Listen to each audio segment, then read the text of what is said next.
1875-76 წლებში სვანეთის პატარა სოფელი ხალდე იქცა საქართველოს ეროვნული წინააღმდეგობის ციხესიმაგრედ, სადაც ყოველი კოშკი იყო გმირის სული, ხოლო ყოველი კაცი თავისუფლების სიმბოლო.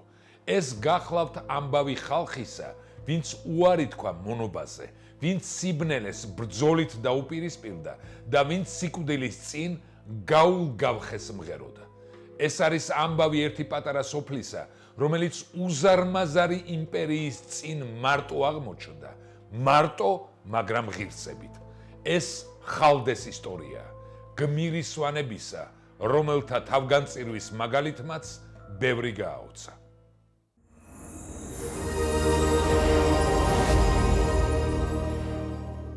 ეროვნულ-განმათავისუფლებელი მოძრაობა საქართველოში მე-19 საუკუნის პირველ ნახევარში აქტიურდება. კახეთისა და მთიულეთის აჯანყებები, საეკლესიო ბუნტი დასავლეთ საქართველოში. საუკუნის მეორე ნახევარში კი აქცენტი ეთნიკური თვითშეგნების აღორძინებაზე გადადის. ამ პერიოდსვე მიეკუთვნება აჯანყება სვანეთში. სოფელ ხალდეში 1875-1876 წლებში. ის, რაც რუსებმა მოახერხეს საქართველოს სხვა კუთხეებში, ვერ განახორციელეს სვანეთში, რადგან სამთავროს გაუქმების შემდეგაც ვერ შეძლეს რეალურად ამ კუთხის დამორჩილება. ცინიკური იყო მოსახლეობის ლოთობაში დადანაშაულება და რუსებისთვის აგრერიგად ნაცნობი სენისგან ტრადიციების ერთგული სვანების გათავისუფლების მცდელობა, რისთვისაც სოფლებში აღირიცხა არყის სახდელი ქვაბები და გამოხდაზე დაწესდა ბაჟი. კონფლიქტის პროვოცირება ადგილობრივი თავადის, თენგიზ დადეშქელიანისგან მოდის. მას ბალს ზემოთა უბატონო სვანეთის მოსახლეობისთვის გამოუცხადებია ხაზინისთვის გადასაცემი მიწების აზომვის შესახებ. ასევე მისთვის უნდა მიეწოდებინათ ცნობები, რა რაოდენობით ჰყავდათ პირუტყვი, ხარჯ-როხაცხენით დაწყებული, ძაღლითა და კატით დამთავრებული. მათზეც გადასახადების დასაწესებლად. ხალხს ამ გაუგონარი განზრახვის გამო თხოვნით მიუმართავს დადეჩქელიანისა და ბოქაულისთვისაც. შუამავლად ჩამდგარიყვნენ მთავრობის წინაშე. შემდგომ კიდევ უფრო განსაცვიფრებელი ამბავი ხდება.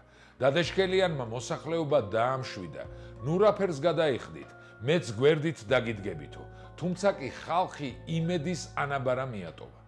მერე სულაც ჯარები გამოითხოვა ქუთაისიდან მათ დასაჯელად. ეს სვანეთის აჯანყების პირველი ეტაპია. 1875 წლის მაისში ბალს ზემო სვანეთში დაიწყეს მიწების აღწერა. შეიარაღებული მამაკაცები სოფელ კალაში შეკრებილან კვირიკეს სალოცავთან. ჭერმეტყველებით გამორჩეული ყოფილა ყაზბულათ შარვაშიძის მიმართვა შეკრებილებისადმი. ჩემზე მოხუცნი ურევია ამ ყრილობას და ისინი ჩემზე უკეთ იტყვიან, რომ ვისაც ჩვენი დამონება და ხელში ჩაგდება მოუნდომებია, ყველანი ჩვენი მსხვერპლნი გამხდარა. სვანეთის სალოცავმა გვაშოროს, რომ თოფი და ხანჯალი დაგჭირდეს ახლაც. ამგვარი საქმის მოსურნე არავინ ვართ. ხმადადის ჩვენი მიწების დაბეგრვა უნდათო. თუ ეს მართალი გამოდგა, მაშინ სიცოცხლის პირი არა გვაქვს და მუდამ წვალებას ის გვირჩევნია ერთ დღეს გავთავდეთ. გადაწყდა ბალისა და ლატფარის უღელტეხილების ჩაკეტვა. რუსებმა მრავალრიცხოვანი სამხედრო ექსპედიცია მოამზადეს ტბილისსა და ქუთაისში. დიდი ჯარი მიადგა ქვემო სვანეთის კარიბჭეს გენერალ ციტოვიჩის წინამძღოლობით. ამჯერად მოლაპარაკების გზით ლეჩხუმიდან მაზრის უფროსი გრენევსკი და მისი თანმხლებნი ლატფარის უღელტეხილით მივიდნენ სოფელ ლალხორში. ხოლო შემდგომ უკვე რუსთა რაზმიც ჩავიდა ბეჩოში. აქ უკვე რუსულმა მხარემ დაივიწყა მოლაპარაკების პირობები და შეიპყრეს ბუნტის მოთავეები. დატუსაღებული თავკაცები ქუთაისის სატუსაღოში გამოამწყდიეს. აჯანყების პირველ ეტაპს ემსხვერპლნენ ყაზბულათ შარვაშიძე და გინადრუყ ფარჯიანი. 1876 წელს მოვლენები ასე განვითარდა. წინა წელს აჯანყების მეთაურებად, ანუ ბუნტის თავებად გამოცხადებული 19 კაციდან 3 არენდო რუსებს და ვერც შეიპყრეს. გრინევსკიმ გადაწყვიტა უშუალოდ ეხელმძღვანელა სადამსჯელო ექსპედიციისთვის. რომელიც თავდაპირველად მულახს ესტუმრა, სადაც შეიპყრეს შახუბად ქურდიანის ორი უდანაშაულო ვაჟი და კალაში წაიყვანეს.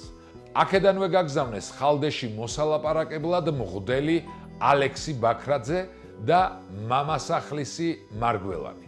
გრინევსკიმ მოითხოვა დამნაშავენი გადმოგვეცითო. ხალდელებს ორაზროვნად შეუთვლიათ, ჩვენი ხელით ვერ დავიჭერთ და ვერ მოგგვრით, თქვენ კი თუ შეძლებთ, შეიპყარითო. ავმა წინათ გრძნობამ შეიპყრო სოფელი.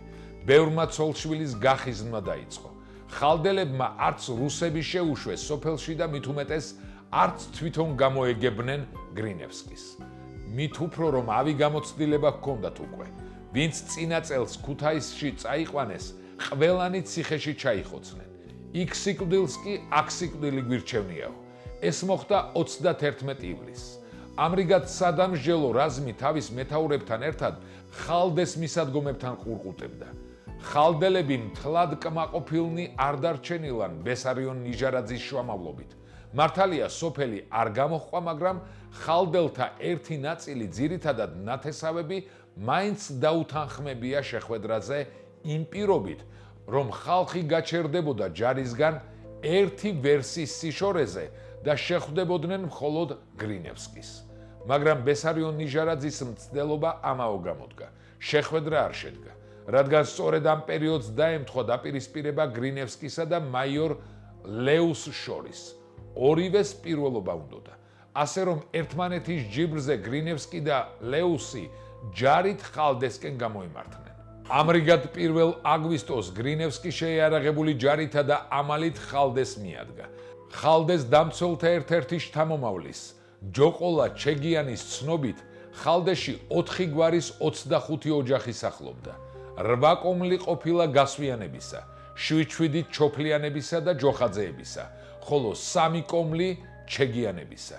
სოფელში იმ დროისთვის 12 კოშკი, ანუ მურყვამი მდგარა. ცხადია თავისებურ სიმაგრეს წარმოადგენდა სვანური ქვითკირის სახლიც, ანუ ლუშნუქორი და განსაკუთრებით მაჩვიბი. 40-მდე შეიარაღებული მამაკაცი კოშკებში განლაგდა, ხოლო დარბაისელი მოხუცნი სოფლის შუაგულში. იქნებ საქმე კეთილად მოგვარდესო. პირველი ხალდეში გრინევსკი შევიდა. ჯარის ერთი ნაწილი ხალდეში გაიშალა. მეორე ნაწილი კი სოფელთან განლაგდა და ალყაში მოაქცია იგი. უხუცესებმა სცადეს მშვიდობიანად მორიგება. ისიც გამოუცხადეს მომხდურთ, რომ ძებნილთა ხელის დაფარებას არც აპირებდნენ. ისინი სოფელში არც არიან, ყარაჩაეთის მიმდებარე მთებში გაიხიზნენო. შეიარაღებული ხალდელები თავდაცვით პოზიციებზე განლაგდნენ. თუმცა ორი მათგანი, ძმები გეგი და გერგ გასვიანები, კოშკებს გარეთ აღმოჩნდნენ. ერთი ვერსიით მათ ვერ მოასწრეს შეხიზნა, მეორე ვერსიით კი ჯარს შეეგებნენ. ლეუსმა რვაჯარისკაც მათი შეპყრობა უბრძანა. ერთი მალევე ააგეს ხიშტებზე, მეორემ კი ხანჯალი იშიშვლა და 3 სალდათი გაიყოლა, თუმცა მეოთხე მიგი იმსხვერპლა.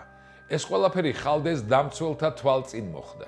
ბუნებრივია საპასუხო ცროლა გაისმა გასვიანებისა და ჩეგიანების კოშკებიდან. ბადრი, შავხან და ბუღა გასვიანებმა მოკლეს წერასატანილი მაიორი ლეუსი და დაჭრეს ბოქაული. მომი და გუა ჩეგიანებმა პირდაპირ მაზრის უფროსი გრინევსკი ამოიღეს მიზანში. მას გარდაუვალი სიკვდილი ელოდა, მაგრამ რატომღაც თავი გამოიდო კალის მამასახლისმა მარგველანმა. ცოცხალ ფარად დაუდგა და მის წილ ტყვიას ემსხვერპლა. 12-ვე კოშკიდან დაიწყო სროლა. დაიღუპა 2 კაცი, ხოლო 9 დაიჭრა. ხალდელები კი მამა-პაპათა კოშკებმა საიმედოდ დაიცვეს. შეღამებისას რუსთა რაზმმა ლალხორალში გადაინაცვლა. გრინევსკი ჩეგიანების თოფს კი გადაურჩა, მაგრამ იმ ღამეს გასვიანების შურისძიებას ემსხვერპლა. გრინევსკიმ, დაჭრილმა მიქელაძემ, ექიმა ბელსკიმ, ბაქრაძემ, ასათიანმა და დევლეთ პირველმა სოფლის აღმოსავლეთით მდებარე ესპინე ჯოხაძის ოჯახში აფარეს თავი. სწორედ აქ ღამით ემსხვერპლნენ მესისხლეთა რისხვას.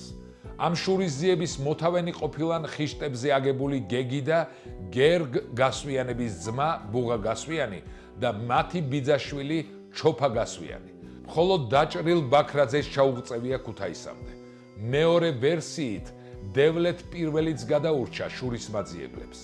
პირველ დღეს ხალდელებმა ივაჟკაცეს, მაგრამ ისიც იცოდნენ, რომ ამ ყოველივეს არავინ შეარჩენდათ. დაასაფლავეს დახოცილი მომხდურნი, ცოლ-შვილი ნათესავებში გახიზნეს და დაიწყეს მზადება გადამწყვეტი ბრძოლისათვის. რუსებმა მიყენებული სირცხვილის ჩამორეცხვა ულმობელი და სასტიკი გადაწყვეტილებით განეზრახეს. შეიქმნა სვანეთში გასაგზავნი მძლავრი სამხედრო ძალა სხვადასხვა სახეობის რაზმით, საველე ლაზარეთით, სამხედრო აღალით, ერთი თვის სამყოფი სულსათსანოვაგითა და საომარი აღჭურვილობით. საბოლოო მიზანს არც მალავდნენ. ალყაში მოექციათ სოფელი ხალდე და იქიდან ცოცხალი არ გაეშვათ არც ერთი სულდგმული. სადამჟელო ექსპედიციაში მონაწილეობდა ალექსანდრეპოლის 161 ქვეითი პოლკის 4 ასეული, ქუთაისის გუბერნიის ქვეითი მილიციის 2 რაზმი, 39 საარტილერიო ბრიგადის სამთო ბატარეის 20-ეული, მესანგრეთა ასეული, გურიის მილიციისა და ბეჩოს სამხედრო ნაწილის რაზმები. ქუთაისთან კავშირის დასამყარებლად მოეწყო კაზაკთა 5 საგუშაგო. ოპერაციას ხელმძღვანელობდა გენერალი ციტოვიჩი. გზა ქვემო სვანეთის გავლით არჩიეს. ქუთაისიდან 12 აგვისტოს ჩოლურს მიაღწიეს. 19 აგვისტოს ლაპტარის უღელტეხილი გადალახეს და ასე მიადგნენ ხალდეს სანახებს, სადაც თავად თენგიზ დადეშქელიანის მიერ მთავრობის დასახმარებლად გამოყვანილი რაზმი დახვდათ. 20 აგვისტოსთვის განლაგდნენ სოფლის პირდაპირ იმ ადგილას, რომელიც მიჯვრიშის სახელით არის ცნობილი. ეს იყო სტრატეგიული ადგილი, საიდანაც ხელის გულივით ჩანდა მთელი სოფელი. სწორედ აქ მოაწყვეს დამპყრობლებმა საარტილერიო მოედანი სამთო ქვემეხებისათვის. ალყის მოწყობა საბრძოლო ტაქტიკის ყველა წესის დაცვით მიმდინარეობდა. საფარი ზღუდეების, სანგრების, თხრილების ჩათვლით. ბრძოლის დაწყების წინ მტერმა ხალდელებს მოციქულები გაუგზავნა და დანებება მოსთხოვა. სოფელმა ულტიმატუმი არ მიიღო და ულმობელი ბრძოლაც დაიწყო. სწორედ ამ დღეებში ხალხში იშვა სვანური, საგმირო ჰეროიკული ფერხული სიმღერა გაულგავხე. მტერი ხალდეს სამი მხრიდან უტევდა. სამხრეთიდან მიჯვრიშ ლამარიას მხრიდან 6 ქვემეხით, დასავლეთიდან იფრალის, კრაბზაგარის, ვარიაშის გზით და აღმოსავლეთიდან. პირველი ცეცხლის წვიმა ხალდელებს 21 აგვისტოს დაატყდათ თავს, თუმცა მტერი ვერას გახდა. მომდევნო დღეს ხალდელებმა კვლავ საპასუხო ცეცხლი გახსნეს. ამჯერად მიზანში საარტილერიო ბატარეა მოიღეს. ერთ-ერთი კოშკიდან გასროლა მიზანს მიაღწია და ტყვია მეზარბაზნეს მოხვდა. ხალდელებმა გადაწყვიტეს როგორმე ქვემეხები გამოეყვანათ მწყობრიდან. გამოიყო კიდეც თავდადებულთა ჯგუფი, გურმაჩ კაციანე და ბადრი გასვიანების, ჩარგაზ და ჯოხან ჯოხაძეებისა და გიორგი ჩოფლიანის შემადგენლობით. მათ მოახერხეს შეუმჩნევლად და მოულოდნელად თავს დასხმოდნენ მოძალადეთა შუაგულს. სიცოცხლეს გამოასალმეს 3 მებრძოლი, ხოლო 4 დაჭრეს. მაგრამ სამწუხაროდ მწყობრიდან ვერ გამოიყვანეს მთავარი მტერი, ქვემეხები. ქვემეხების ცეცხლში იყო გახვეული ხალდე 23 აგვისტოსაც. დღის ბოლოს მოხუცებისა და ქალების ერთმა ნაწილმა დატოვა სოფელი. ალყა უფრო და უფრო ვიწროვდებოდა. გადამწყვეტ იერიშზე მომხდურნი 26 აგვისტოს გადავიდნენ. დაიწყო იერიში უშუალოდ სოფელზე 2 მხრიდან და ხალდეს უბან-უბან ხელში ჩაგდება. აქაც მთავარ წინააღმდეგობად მომხდურთ სოფლის დამცველთა გულადობა და ქართველ კირითხუროთა შედევრები, კოშკ-მურყვანები გადაეღობა. ამასობაში გმირდამცველებს ტყვია-წამალიც ელეოდათ. ამიტომ ალყის გარღვევა გადაწყვიტეს. ერთმა ნაწილმა სასწაულებრივად მოახერხა კიდეც ეს. კოშკების ასაფეთქებლად საგანგებო ღონისძიებებს მეორე დღეს მიმართეს. 2 კოშკი შიგნიდან გამოწვეს. ერთ ნაწილს ძირში მიაყარეს მოჭრილი მორები. ცეცხლი ააბრიალეს და კედლები დაუსუსტეს. მეორე ნაწილს 4-ვე კედლიდან ძირში დენთი და ლაღუმი შეულაგეს და ისე ააფეთქეს. ყველაზე დიდი კოშკი გეგი და ბადრი გასვიანებისა ყოფილა. გამაყრუებელი ხმაურით აფეთქებულა ლაღუმი. საოცარია, მაგრამ კოშკის ზღუდე კედლებს ვერაფერი დააკლო აფეთქების სიმძლავრემ და როგორც მედგარი კაცი ისე წაქცეულა კედლებ დაუბზარავი მურყვამი. გმირი კოშკის ბედი გმირმა გასვიანებმაც გაიზიარეს და ბაჟკაცურად შეაკვდნენ მტერს. სოფელს ნაწილ-ნაწილ თავდაღწეულმა ხალდელებმა მყინვარებს შეაფარეს თავი. მათ სვანებმა კოჟამშტავალ, ანუ კლდის მერცხლები უწოდეს. ხოლო დიდმა გალაქტიონმა ასე უმღერა კლდეს შეფარებულ გმირებს, რა გინდათ მთაში, რას ერჩით მერცხლებს. თენგიზ დადეშქელიანის რაზმა მყინვარებში მიამწყვდია ხალდელი 9 ვაჟკაცი. გამოსავალი აღარ იყო. მაშინ თანამოძმეებისთვის მიუმართავს გოგი დათასძე ჩეგიანს. მაინც ვიღუპებით, უკანასკნელად გავთბეთ და გავარღვიოთ ალყაო. მუჯირები რკინაწამოცმული ხე მთაში სასიარულო დატეხეს და ცეცხლი იმით აანთეს. ცოტა გამთბარან, სიცოცხლის ნიშატი დაბრუნებიათ გათოშილებს და ალყა გაურღვევიათ. იქ მულახელები მდგარან და გამოუტარებიათ თანამოძმენი. დადეშქელიანს კი კალელებისთვის დაუბრალებია აჯანყებულთა გაქცევა და ისინი დაუშია. მეფის მთავრობამ კვლავ ვერაგობას მიმართა. დევნილთა ცოლშვილი შეუპყრიათ და მათი დახოცვით იმუქრებოდნენ. დადეშქელიანს მაინც არ ჩაბარებია. ჩამოსულან ქუთაისში, სხვა ვერსიით ლენტეხში, გუბერნატორთან. ეზოში ნაძვის ხე მდგარა. თოფი მასზე გადაუტეხავთ და გაულ-გავხეს სიმღერით ჩაბარებიან მტერს. ხალდეს აჯანყებას ქართველი საზოგადოება გულის ყურით ადევნებდა თვალს. ქართველი ინტელიგენციის ყურადღების ცენტრში იყო შეპყრობილ აჯანყებულთა სასამართლო პროცესი. საზოგადოებრივი დამცველის როლი სასამართლოზე თვით აკაკი წერეთელმა იკისრა. აჯანყებულთა დასაცავად აღიმაღლა ხმა ნიკო ნიკოლაძემ. აჯანყებულებს იცავდნენ ადვოკატები ლოლუა, ლორთქიფანიძე, ალმაზოვი, დრობიშჩევი. სწორედ მათმა ერუდიციამ და საზოგადოებრივმა რეზონანსმა აიძულა რუსული ადმინისტრაცია ჩამოხრჩობა კატორღით შეეცვალათ. ასევე შეემცირებინათ გადასახლების ვადები. თუმცა განაჩენი მაინც უსამართლო და მძიმე იყო. არაადამიანური პირობების გამო გადასახლებულთაგან მხოლოდ ჩოფა-ჩოფლიანი და მომი ჩეგიანი დაბრუნდა ცოცხალი. გადაბუგულ და გაცამტვერებულ ხალდეში მეფის მთავრობამ დასახლება აკრძალა. ხალდელთა ოჯახები ნათესავებს იყვნენ შეხიზნულნი, როგორც ზემო ისე ქვემო სვანეთში.